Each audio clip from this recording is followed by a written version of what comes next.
नमस्कार, स्वागत आप सभी का। मैं हूं मुकुल शर्मा। देश के सबसे भरोसेमंद चैनल डीडी न्यूज पर लेकर आए हैं आपके लिए आपका पसंदीदा शो खबरों का सरपंच न्यूज पंच। इस कार्यक्रम के जरिए हम आप तक पहुंचाते हैं वो खबरें जिन पर रहती हैं सभी की नजर। लेकिन न्यूज पंच में सिर्फ खबर नहीं बल्कि होगी खबर की पूरी पड़ताल, तथ्य और आंकड़ों के जरिए आपका हर एक बिंदु।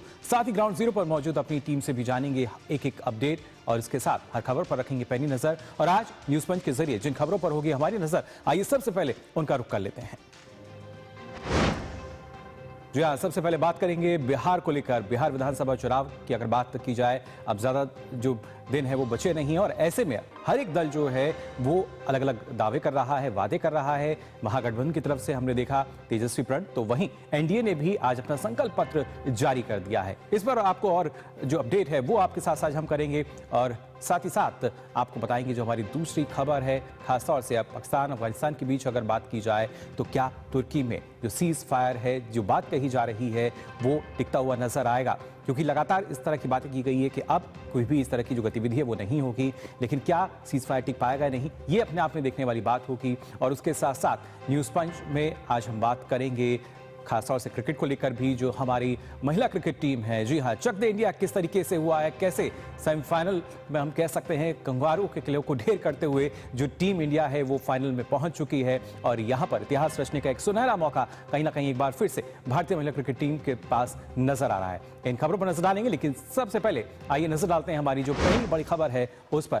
खासतौर से अगर हम बात करें बिहार विधानसभा चुनाव को लेकर, आप देख सकते हैं फिर चाहे महागठबंधन की बात की जाए या खासतौर से एनडीए की हम बात करें, आज के समय में दोनों ही दल जो है और इनके सहयोगी दल वो अपनी कोशिशों में लगे हुए हैं कि किस तरीके से अलग अलग दावे किए जाएं, वादे किए जाएं और किसी भी तरह जो चुनावी रण है उसको जीता जा सके। अब ज्यादा जो दिन है वो उसमें बचे नहीं है। ऐसे में हम अगर बात करते हैं एनडीए की, तो एनडीए की तरफ से संकल्प पत्र जो है वो आज जारी कर दिया गया जाएं और किसी भी तरह जो चुनावी रण है उसको जीता जा सके। अब ज्यादा जो दिन है वो उसमें बचे नहीं है। ऐसे में हम अगर बात करते हैं एनडीए की, तो एनडीए की तरफ से संकल्प पत्र जो है वो आज जारी कर दिया गया है, जिसमें कई ऐसे दावे किए गए हैं, कई ऐसे वादे किए गए हैं जो कि कहीं ना कहीं बिहार की तस्वीर को पूरी तरीके से बदल कर रख देंगे। और इसके साथ साथ महागठबंधन की भी अगर बात की जाए, उन्होंने तेजस्वी प्रण जो है वो जारी किया था, उसमें भी कई ऐसी बातें कही गई थी कि वो भी मादा रखते हैं, लोगों को यहाँ पर नौकरी देने की बात भी कही गई थी।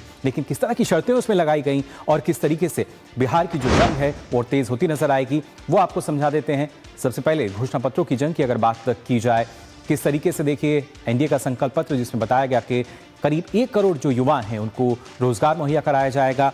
खासतौर से औद्योगिक क्षेत्र की अगर बात की जाए वो कैसे और बेहतर होता हुआ नजर आएगा। और अगर बात की जाए आने वाले समय की, तो एक तरीके से नई तस्वीर जो है वो यहाँ नजर आएगी। उसके साथ साथ इस संकल्प पत्र में बताया गया है कि कैसे जो महिलाएं हैं उनका और सशक्तिकरण होता हुआ नजर आएगा। युवाओं की बात की गई है, महिलाओं की बात कही गई है, गरीबों की बात कही गई है। और हालांकि तेजस्वी का जो प्रण था, यानी महागठबंधन का अगर बात हम करें, उसमें भी कुछ एक चीज़ें ऐसी शामिल की गई थी, कई दावे थे उसमें, लेकिन इन वादों में कितना दम है, आइए ये देखने की हम कोशिश करते हैं। जी हाँ, वादों की अगर बात की जाए, खासतौर से एक रोजगार का रोड मैप जो है वो संकल्प पत्र है, जिसमें 1 करोड़ रोजगार देने का वादा किया गया है। वहीं तेजस्वी प्रण की अगर हम बात करें तो हर घर एक सरकारी नौकरी का वादा इसमें किया गया है। और वहीं अगर बात की जाती है महिलाओं के लिए, तो महिलाओं को जो सौगात है वो संकल्प पत्र में नजर आती है। 1 करोड़ महिलाओं को लखपति दीदी बनाने का वादा इसमें किया है। वहीं तेजस्वी प्रण में जीविका दीदियों को हर महीने 30,000 रुपए देने की बात कही गई थी। ये तो बात हुई महिलाओं की। इसके साथ साथ जब हम बात करते हैं विद्यार्थी छात्रों की, तो उनको कितनी राहत है। संकल्प पत्र में आप बता दें, गरीब परिवारों के जो बच्चे हैं, जो छात्र हैं, उनको केजी से पीजी तक मुफ्त शिक्षा देने की जो बात है वो कही गई है। इसके साथ साथ तेजस्वी के प्रण की अगर बात की जाए, तो यहाँ भी हमने देखा था सरकारी स्कूलों में शिक्षक भर्ती में तेजी और स्कॉलरशिप की बात कही गई थी। यानी आप अंदाजा लगा सकते हैं कैसे महिला, गरीब, हर वर्ग पर यहाँ फोकस किया गया है। और खासतौर से जो संकल्प पत्र है इसमें उच्च शिक्षा पर फोकस नजर आता है। एजुकेशन सिटी का निर्माण जो है वो बात कही गई है, जबकि तेजस्वी के प्रण में जिला स्तर पर मेडिकल कॉलेज की स्थापना की बात कही गई है। तो ये अपने आप में जो दोनों हैं, खासतौर से एक संकल्प पत्र और दूसरा तेजस्वी प्रण की अगर खास तौर से बात की जाए, कहीं ना कहीं विकास को अहमियत जो दर्शाई जा रही है, संकल्प पत्र में हमने देखा पटना, दरभंगा, भागलपुर और पूर्णिया में इंटरनेशनल एयरपोर्ट यानी कनेक्टिविटी के जरिए जो विकास की बयार है वो यहाँ नजर आ सकती है। जबकि हमने देखा था तेजस्वी प्रण यानी महागठबंधन का जो तेजस्वी प्रण है उसमें भी बताया गया था कि किस तरीके से 5 नए जो और पोस्ट की बात है वो इसमें की गई थी। तो अब अलग अलग जो दल हैं वो दम भरते हुए नजर आ रहे हैं। लेकिन इसके साथ ही सबसे महत्वपूर्ण वर्ग की अगर हम बात करते हैं इसके साथ, वो है किसानों का सम्मान। जी हाँ, उसमें भी संकल्प पत्र में हमने देखा सभी फसलों को एमएसपी की गारंटी और उसके साथ साथ किस तरीके से जो किसान हैं उनको एक बड़ी राहत यहाँ पर मिलेगी। इसके अलावा खासतौर से अगर बात की जाए और गरीबों को जो तमाम सुविधाएं दी जाएंगी उसमें करीब 125 यूनिट जो मुफ्त बिजली है वो भी यहाँ दी जाएगी। इसके साथ ही आपको बता दें जब हम तेजस्वी प्रण की बात करते हैं तो यहाँ भी करीब 200 यूनिट बिजली मुफ्त देने की बात कही गई थी। लेकिन फिलहाल जो बिहार की जनता है उसके सामने हम कह सकते हैं अब कई विकल्प सामने हैं और अलग अलग दल जो हैं वो अपने घोषणा पत्र जो हैं जारी कर चुके हैं। और एनडीए की तरफ से लगातार जो बात कही जा रही थी वो संकल्प पत्र में भी हम देख सकते हैं, हमें देखने को मिलती है। जबकि महागठबंधन का जो तेजस्वी प्रण है उसमें भी हमने देखा किस तरीके से जो महागठबंधन है वो दम भरता हुआ नजर आया जीत का। लेकिन क्या वाकई प्रण जो है और संकल्प पत्र जो है कितना ज़्यादा हम कह सकते हैं बिहार को और बदलते हुए नजर आएंगे, इस पर आपको हम जानकारी देंगे। और हमारे संवाददाता मधुरेश फिलहाल हमारे साथ जुड़ चुके हैं। मधुरेश, जानना चाहेंगे आपसे, हमने देखा जो एनडीए का संकल्प पत्र है करीब 24 से 25 उसमें मुख्य बिंदु हैं और अगर देखा जाए तो वाकई एक विकसित बिहार की जो झलक है उस संकल्प पत्र में नजर आती है।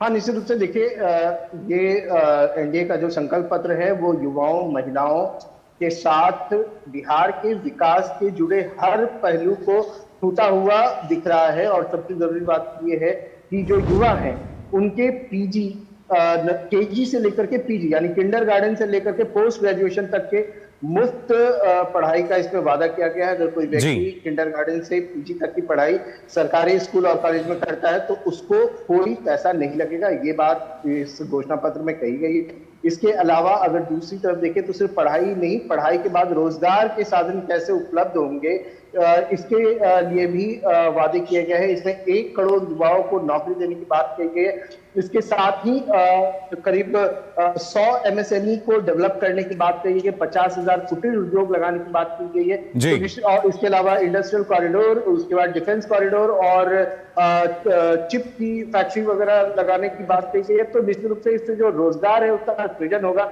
इसके अलावा जहां तक महिलाओं की बात करें, महिलाओं के लिए भी इसमें कई वादे किए गए हैं। जब सम्राट चौधरी घोषणा पत्र को पढ़ रहे थे तो उन्होंने इस बात को दोहराया कि बिहार में बड़ी संख्या में लखपति दीदी बन चुकी हैं, लेकिन अब इससे एक कदम आगे एनडीए सरकार महिलाओं के लिए काम करेगी और जो लखपति दीदी बन गई है उनको करोड़पति दीदी कैसे बनाया जाए, करोड़पति दीदी बनाने की कवायद शुरू की जाएगी। इसके अलावा बात करें तो बिहार एक एग्रीकल्चर बेस्ड स्टेट है। यहाँ एग्रीकल्चर 1 लाख करोड़ रुपए के इन्वेस्टमेंट की बात कही गई है। इसके अलावा जो मत्स्य पालन करते हैं उनकी सहायता राशि को 4500 रुपए से बढ़ा करके 9,000 रुपए करने की बात कही गई। इसके अलावा किसान सम्मान निधि की राशि को भी बढ़ाने की बात कही गई। तो ओवरऑल में जब आप पूरे घोषणा पत्र को देखते हैं, ओवरऑल में जब आप घोषणा पत्र की एनालिसिस करते हैं तो आप देखते हैं कि किस तरीके से बिहार का डेवलपमेंट हो, किस तरीके से बिहार में लोगों का विकास हो, इस पे पूरा फोकस किया गया। एक दूसरी जो महत्वपूर्ण बात है वो ये है कि घोषणा पत्र में माता सीता के मंदिर निर्माण से जुड़ी हुई भी घोषणा की गई है। सीतापुरम बनाने की बात कही गई है। अभी हमने कुछ दिनों पहले देखा था कि माता सीता का जो मंदिर सीतामढ़ी में है, पुनौरा धाम, उसके पुनर्निर्माण का शिलान्यास हुआ था। उस पूरे इलाके को सीतापुरम के रूप में डेवलप किया जाएगा ताकि टूरिज्म भी हो सके और वहां के लोगों को बेहतर फैसिलिटीज भी मिल सके। इसके अलावा बिहार के कई जो बड़े शहर हैं उनको ग्रीन फील्ड सिटी के रूप में डेवलप किया जाएगा, जिसमें पटना भी शामिल है। न्यू पटना जाहिर तौर पर अलग अलग वर्ग को जो फायदा है, जहां पर एयरपोर्ट भी डेवलप करने की बात कही गई है। जी बिल्कुल, कनेक्टिविटी जो है वो और बेहतर होती नजर आएगी, हर वर्ग को जो लाभ है वो पहुंच रहा है और सीधे तौर पर यही शायद विकसित बिहार की एक तस्वीर जो है वो करने की कोशिश की गई है संकल्प पत्र के जरिए। फिलहाल बहुत बहुत शुक्रिया आपका मधुरेश हमारे साथ जुड़ने के लिए।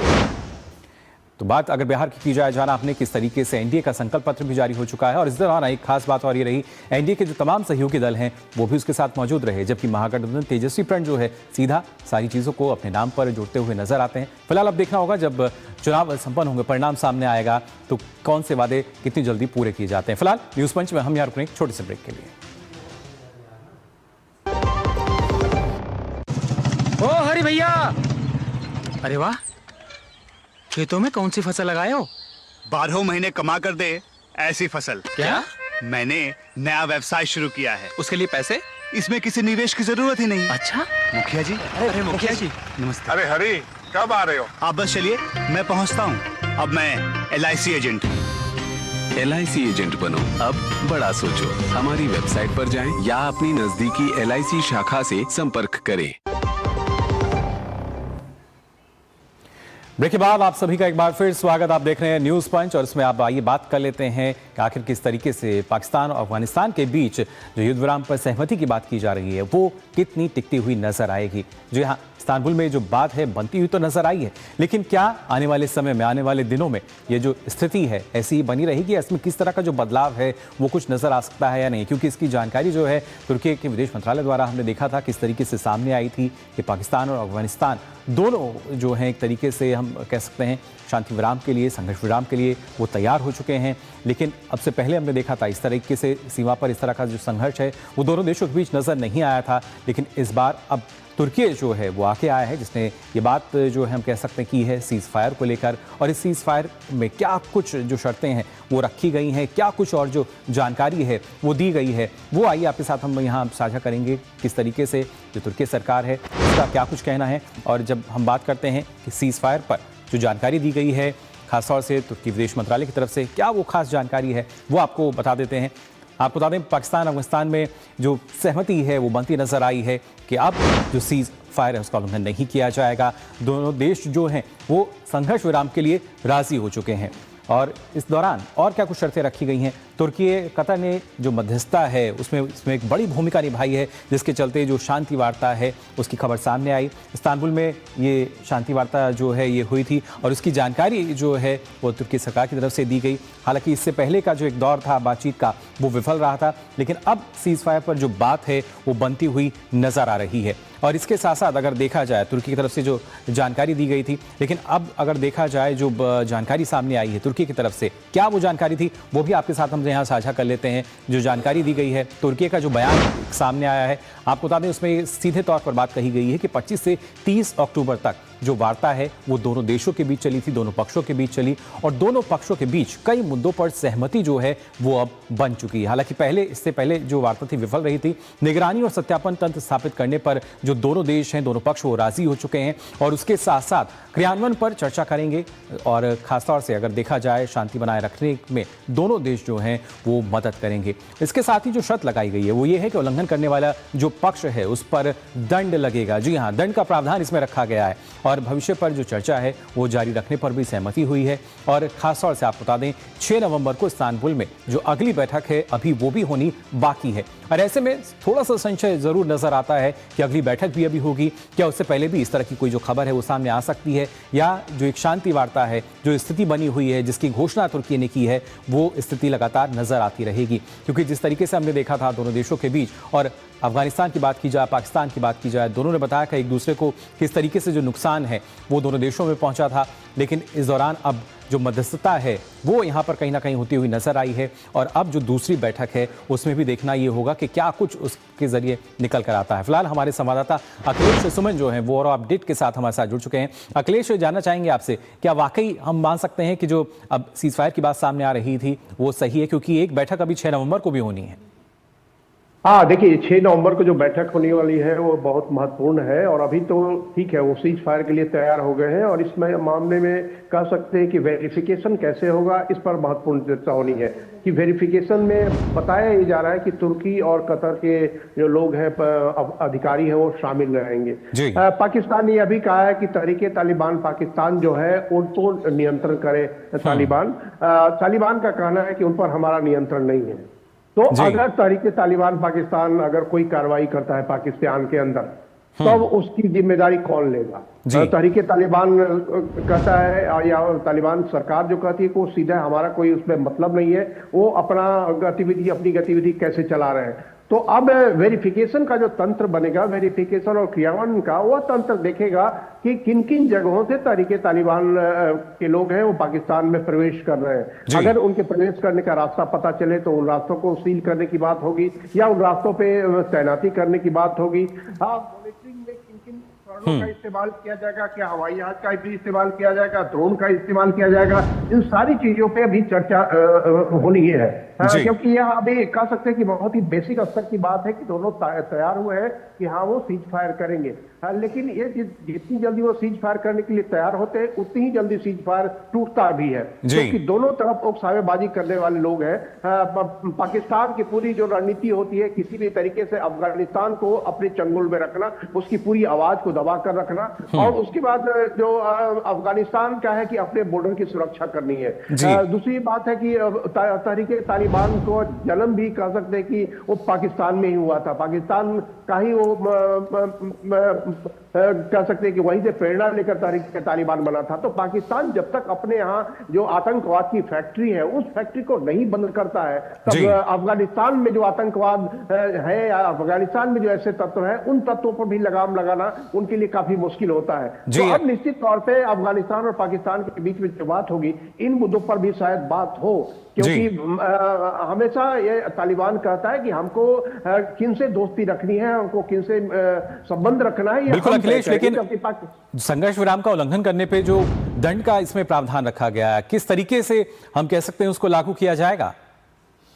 हाँ देखिए, दंड का प्रावधान बहुत ही मुश्किल है, क्योंकि जो कोई भी संप्रभुता संपन्न देश है उस पर कौन सा दंड लगाया जाएगा यह बहुत कठिन बात है। और कई मामलों में कुछ लोग कह रहे हैं कि अव्यवहारिक है।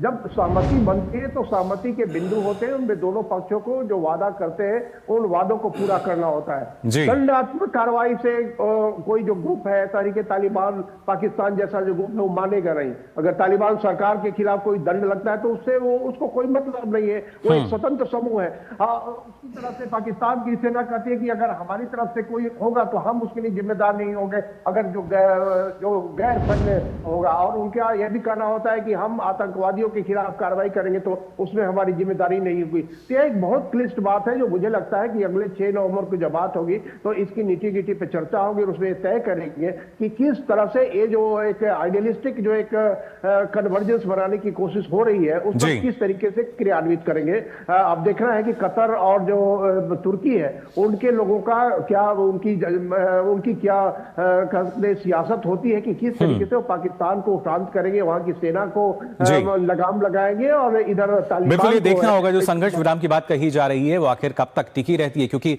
पाकिस्तान पे भरोसा करना ना सिर्फ भारत बल्कि जो दूसरे भी देश है उनके लिए काफी मुश्किल रहता है, और कब वो अपनी बात से पलट जाए ये कहना भी हम कह सकते हैं बिल्कुल भी पाकिस्तान के साथ सुनिश्चित नहीं हो पाता। फिलहाल अखिलेश बहुत बहुत शुक्रिया आपका हमारे साथ जुड़ने के लिए। तो जाना आपने किस तरीके से जो संबंध है दोनों देशों के बीच, और माना यही जा रहा है कि अब संघर्ष विराम की जो स्थिति है वो नजर आएगी, लेकिन बैठक के बाद असली जो स्थिति है, असली कहानी जो है वो सामने आ सकेगी। फिलहाल हम यहाँ रुकने एक और छोटे से ब्रेक के लिए जल्द लौटते हैं। पता है लोग अक्सर मुझसे पूछते हैं कॉल सेंटर का स्टेडी जॉब क्यों छोड़ा? I wanted more out of life. बस मैंने अपना स्टार्टअप शुरू किया। जानना चाहोगे कैसे? Then start up your own business as an LIC agent. यहाँ सब कुछ है, great products, zero investment, leading organization and unlimited opportunities. तो क्या आप तैयार हैं? LIC एजेंट बनो, अब बड़ा सोचो। हमारी वेबसाइट पर जाएं या अपनी नजदीकी LIC शाखा से संपर्क करें। ब्रेक के बाद आप सभी का एक बार फिर स्वागत। आप देख रहे हैं न्यूज पंच, और न्यूज पंच में अब बात करते हैं महिला क्रिकेट टीम की। जी हाँ, जिन्होंने एक बार फिर से जो इतिहास है वो रच दिया है। दरअसल आपको बता दें क्रिकेट वर्ल्ड कप की अगर बात की जाए तो इसमें सेमीफाइनल मुकाबला जीतकर अब भारतीय टीम जो है वो फाइनल में पहुंच चुकी है, और एक और सुनहरा मौका भारतीय महिला क्रिकेट टीम के पास है विश्व कप को अपने नाम करने का। लेकिन ये जो हम कह सकते हैं सिलसिला रहा, ये जो हम सफर रहा है भारतीय टीम का, आसान नहीं था। लेकिन इस दौरान खासतौर से ऑस्ट्रेलिया को जो यहाँ पर भारतीय टीम ने पटखनी दी है वो काफ़ी महत्वपूर्ण रही है। और सबसे बड़ा चेज़ अगर हम बात करें महिला क्रिकेट कहा तो ये सबसे बड़ा चेस अब दर्ज किया जा चुका है। इतना बड़ा लक्ष्य जो है वो भारतीय टीम ने उसको हासिल कर लिया था और उसके बाद फाइनल में अपनी जगह पक्की की। और उसके साथ साथ अगर देखा जाए, क्योंकि फाइनल में जो अब जगह पक्की कर ली है भारतीय टीम ने, जो एंट्री हुई है उसके दौरान हमने देखा कैसे दूसरे सेमीफाइनल में ऑस्ट्रेलिया को भारतीय टीम ने यहाँ पर मात दी। और साथ ही साथ इस दौरान ना सिर्फ जो रोमांच है वो हमने देखा, क्रिकेट जो कि अपने आप में बेहद ही रोमांच का एक खेल कहा जाता है, कैसे रोमांच यहाँ पर चरम पर पहुँच जाता है, कैसे क्रिकेट को हम इमोशन कहते हैं, वो सारी चीज़ें जो हैं हमने इस मैच के दौरान भी देखी। और खासतौर से जो यहाँ एक अगर देखा जाए एक बड़ी उपलब्धि जो है वो यहाँ नज़र आई है भारतीय महिला की अगर बात की जाए, क्योंकि 339 रन का जो लक्ष्य था वो 9 गेंद शेष रहते हुए भी जो हैं उनके हम कह सकते हैं शानदार शतक की बदौलत हमने उसको हासिल कर लिया। और अब जो खासतौर से जब हम फाइनल मुकाबले की बात कर रहे हैं, 2 नवंबर को ये फाइनल मुकाबला खेला जाएगा जिसमें भारत का सामना दक्षिण अफ्रीका से होगा। और खासतौर से दोनों ही ऐसी टीम है, दक्षिण अफ्रीका या ऑस्ट्रेलिया की भी अगर हम बात करें, पहले आपको बताते हैं कि किस तरीके से जो पूरा एक विजय रथ था ऑस्ट्रेलिया का उसको भी भारतीय जो महिला क्रिकेट टीम है उसने रोका है। दरअसल अगर जब हम बात करते हैं कि कैसे जो ऑस्ट्रेलियाई टीम है वो ढेर होती नजर आई, कैसे कंगारू की जो हवा है वो खासतौर से निकली है, वो खासतौर से आपको हम बता देते हैं, क्योंकि जब हम देखते हैं कि कैसे जो ऑस्ट्रेलियाई टीम है वो लगातार एक अपना जो प्रदर्शन है वो लगातार करती आ रही थी, लेकिन हमने देखा भारतीय क्रिकेट टीम जिसने ऑस्ट्रेलिया का जो विजय रथ है ना सिर्फ वो थामा, बल्कि भारतीय महिलाओं का एक शानदार प्रदर्शन जो है वो हमें देखने को मिला। जेमिमा और हरमनप्रीत ने हम कह सकते हैं ऑस्ट्रेलिया टीम की जिस तरीके से क्लास लगाई है, क्योंकि दोनों के बीच कहीं ना कहीं अगर देखा जाए 167 रन की एक अच्छी और बेहतर साझेदारी हमें देखने को मिली थी। और इसमें हमने देखा था जेमिमा ने जिन्होंने शानदार नाबाद 127 रन की पारी खेली थी, और उसके साथ साथ कप्तान हरमनप्रीत कौर ने भी हम कह सकते हैं अच्छी पारी खेली, 88 रन की उनकी पारी थी। और खासतौर से बीच में जब जो विकेट थे वो गिरे थे उस दौरान ऋचा और दीप्ति शर्मा ने भी उपयोगी पारी खेलकर अब टीम को फाइनल में पहुंचा दिया है। लेकिन कंगारुओं को जो एक हम कह सकते हैं उनका जो किला ढेर किया है भारतीय टीम ने, विश्व कप 2017 के बाद पहली बार ऑस्ट्रेलिया की जो टीम है वो हारी है, और 2017 में भी भारत ने ही ऑस्ट्रेलिया की टीम को शिकस्त यहां पर दी थी। तो जाना आपने किस तरीके से लगातार जो भारत है वो भारतीय टीम जो है अब आगे बढ़ रही है। लेकिन अब आने वाले समय की अगर बात की जाए, जो फाइनल मुकाबला खेला जाएगा उसके लिए क्या कुछ तैयारियां हो सकती हैं, किस तरह की चुनौतियां हैं, इस पर हम जानकारी लेंगे। सुचित्रा हमारे साथ जुड़ चुकी हैं। सुचित्रा, अगर देखा जाए जो कल की जीत थी वाकई अपने आप में एक बड़ी जीत, बड़ी उपलब्धि भारतीय क्रिकेट टीम की, लेकिन अब फाइनल के लिए क्या कुछ तैयारी रहेगी?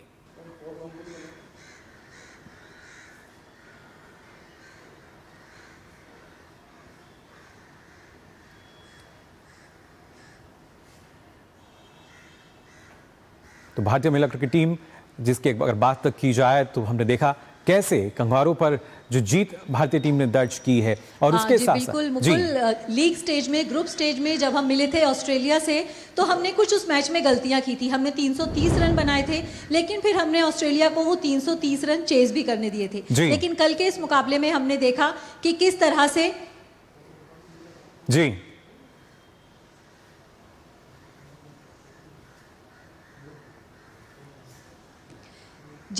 बिल्कुल मुकुल, हमने देखा कि किस तरह से कल के मुकाबले में भारतीय टीम ने लीग स्टेज में जो ऑस्ट्रेलिया के खिलाफ गलतियां की थी उनसे सीखा, और कल के मैच में अपने सभी जो एरियाज हैं भारतीय टीम के गेंदबाजों ने भी शानदार प्रदर्शन किया। क्योंकि एक वक्त जिस तरह की शुरुआत मिली थी ऑस्ट्रेलिया को, लग रहा था कि 400 का स्कोर खड़ा कर देगी, लेकिन कहीं ना कहीं हमने रोका, क्योंकि 200 रन तो उनके काफ़ी पहले हो गए थे और हमें लग रहा था कि 400 तक स्कोर जाएगा। लेकिन और प्रेस कॉन्फ्रेंस में जो भारतीय टीम की कप्तान है उन्होंने भी यही कहा बाद में कि उन्हें लगा कि उन्होंने 20 रन कम बनाने दिए ऑस्ट्रेलिया को। अब हमारा सामना है फाइनल में दक्षिण अफ्रीका से।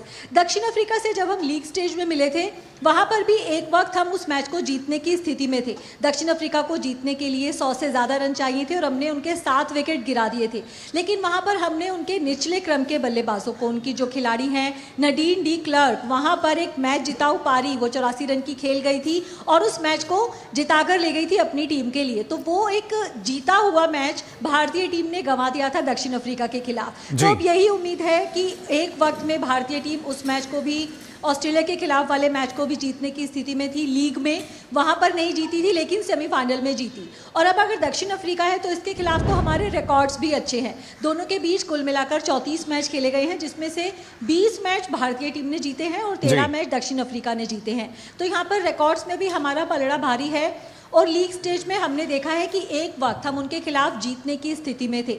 और दक्षिण अफ्रीका की अगर हम पुरुष क्रिकेट टीम की भी बात करें, उन्हें चोकर्स का टैग दिया गया है। और T20 वर्ल्ड कप का जो फाइनल था पुरुषों का, उसमें हमारे सामने दक्षिण अफ्रीका थी। तो क्योंकि भारत भी लगातार फाइनल हारती आ रही थी, दक्षिण अफ्रीका के पास भी चोकर्स का टैग था। और तो कहा जा रहा था कि अब इन दोनों में से कौन इस चोकर्स के टैग को उतारेगा। तो वहां पर भारत ने वो जो विश्व कप फाइनल है वो जीतने में कामयाबी पाई थी। ये जो दक्षिण अफ्रीका की महिला टीम है, इसने भी एक इतिहास रचा है।